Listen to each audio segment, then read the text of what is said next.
नमस्कार, स्वागत है आपका इंडिया न्यूज 28 में। आइए बात करते हैं झारखंड की कुछ खास खबरों की। झारखंड के धनबाद के निरसा में निर्माणाधीन लॉजिस्टिक पार्क से उत्पन्न हो रही है समस्या। सड़क, ग्राउंड सहित अन्य समस्याओं से क्षुब्ध ग्रामीणों ने की बैठक पहुंची विधायक। निरसा विधानसभा क्षेत्र अंतर्गत गोपालगंज स्थित नव निर्मित हो रहे लॉजिस्टिक पार्क द्वारा सड़क व खेलने का मैदान सहित अन्य उत्पन्न हो रही समस्याओं को लेकर आसपास के ग्रामीणों ने बैठक का आयोजन किया और इसकी सूचना निरसा विधायक अपर्णा सेनगुप्ता को दी। सूचना मिलते ही विधायक अपर्णा सेनगुप्ता बैठक स्थल पर पहुंची। साथ ही निरसा अंचलाधिकारी नितिन शिवम गुप्ता भी पहुंचे। निर्माण कार्य के विरुद्ध ग्रामीणों में भारी रोष व्याप्त था। ग्रामीणों का कहना था कि कंपनी ने हमारे आने जाने का रास्ता अवरुद्ध कर दिया है। साथ ही बच्चों के खेलने का जो मैदान है उसको भी कंपनी घेर रही है, जिस कारण हमारे बच्चों को आने जाने एवं खेलने में काफी परेशानियों का सामना करना पड़ रहा है। काफी घूमकर आना जाना पड़ता है। बच्चों को स्कूल कॉलेज आने जाने में काफी परेशानी होती है। जब तक हमारे जाने आने का रास्ता नहीं बनेगा तब तक कार्य बंद रहेगा। साथ ही हमारे स्थानीय लोगों को नियोजन दिया जाए। वहीं दूसरी ओर जानकारी देते हुए निरसा विधायक ने बताया कि इस विषय में अंचल अधिकारी से वार्ता कर ली गई है। अंचलाधिकारी ने 2 दिनों का समय लिया है और जब तक इन समस्याओं का निदान नहीं हो जाएगा तब तक निर्माण कार्य बंद रहेगा। आइए जानते हैं अपर्णा सेनगुप्ता विधायक ने क्या कहा। धनबाद जिला ब्यूरो पप्पू केवट की रिपोर्ट। आज यहाँ जो गोपालगंज में लॉजिस्टिक पार्क का जो काम चल रहा है, इसमें कुछ दिनों से देख रहे थे कि ग्रामीणों का मतलब चाहे रास्ता को, रोड को लेके, या फिर जो खेल ग्राउंड है यहाँ उसको लेके, या फिर कुछ अपना निजी ज़मीन है जो इस लॉजिस्टिक पार्क के अंदर, ग्राउंड के अंदर आ रहा है, ये सब का कुछ बहुत दिन से समस्या चल रहा था। हम 2 दिन पहले भी यहाँ आए थे, 2-4 दिन पहले आए थे, तो समस्या को हम सुने ग्रामीणों से कि क्या समस्या है। और उसी दिन हम सीओ साहब से भी बात किए, तो सीओ साहब उस समय नहीं थे, अपना निजी काम के लिए घर गए थे।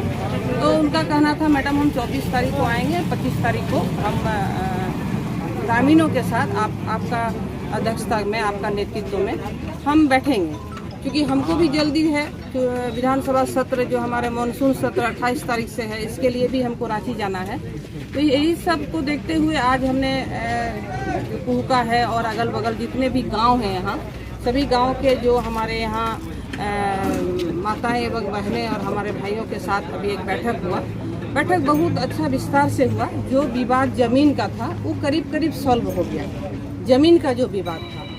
दूसरा था जो निजी ज़मीन का जो बात आ रहा था, निजी ज़मीन जो मतलब उसको लॉजिस्टिक का जो मतलब ये है बीच में जो आ रहा था, लॉजिस्टिक पार्क का जो बीच में आ रहा था, तो वो दोनों सहमत हो गए अपना मतलब मुआवजा के लिए, और जो भी उनका ये है उस पर सहमति बन गया। तो इधर का रोड का और निजी जमीन का करीब करीब सहमति बन गया। अब आया जो ग्राउंड है, ग्राउंड के विषय में, चूँकि जब कस्तूरबा बन रहा था उस समय कस्तूरबा के जो बना वहाँ इन लोग का ग्राउंड था, वहाँ बच्चे लोग खेलते थे।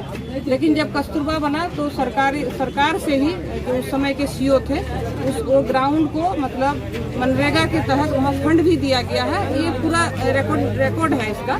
तो ये कहीं ना कहीं तो सरकार खेल ग्राउंड के लिए दे के ही गए हैं। तो इसी का ग्रामीणों का डिमांड है, मेरा भी डिमांड है कि वो ग्राउंड रहे, वो ग्राउंड को सुसज्जित करे और हमारे जो यहाँ इस एरिया में जो खेला होता है बच्चों को दे।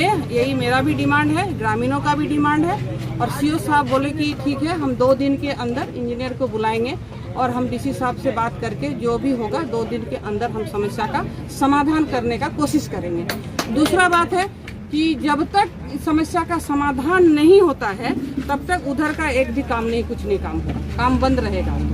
ये भी हम लोग सीओ साहब को हम बोले, और यहाँ तमाम जो कंपनी काम करने के लिए आए हैं उनको भी हम बोले।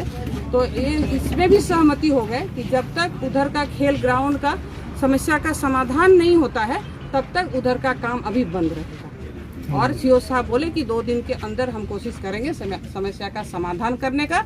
खेल ग्राउंड जैसे बच्चों के लिए ही हम लोग छोड़ने का कोशिश करेंगे।